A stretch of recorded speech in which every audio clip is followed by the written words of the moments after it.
Hachette Audio presents In the Shadow of Fear, America and the World in 1950. Written by Nick Bunker. Read by Rich Miller.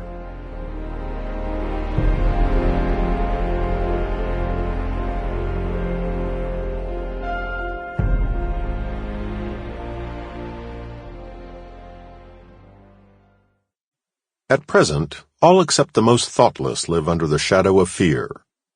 Bertrand Russell, Values in the Atomic Age, 1949.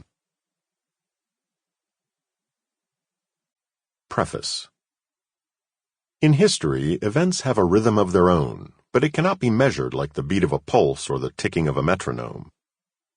There are times like the summers of 1914 or 1939 when the approach of a climax is unmistakable.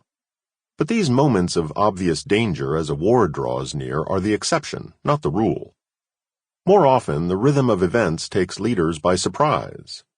They fail to detect a turning point when the forces at work around them alter course.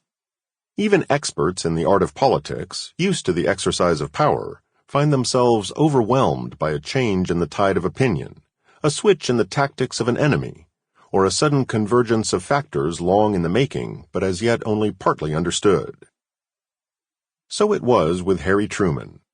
In the fall of 1948, as he approached the end of his first term as president, Truman had judged the mood of his country correctly.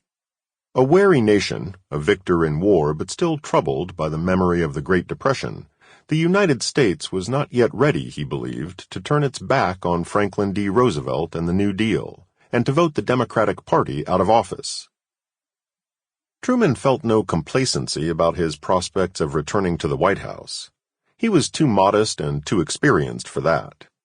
But his principles were firm, his program ambitious, and although he was 64 years old, his enthusiasm remained. So did his energy. Truman believed that if he campaigned hard and let his opponent make mistakes, the election in November would be his.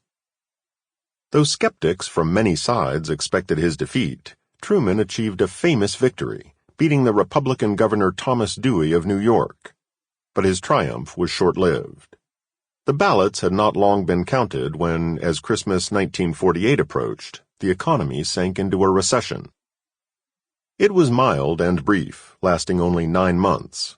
Even so, the 1949 recession derailed the president's plans for higher taxes to pay for roads, dams, irrigation, and federal spending on new schools and new teachers. Sample complete. Ready to continue?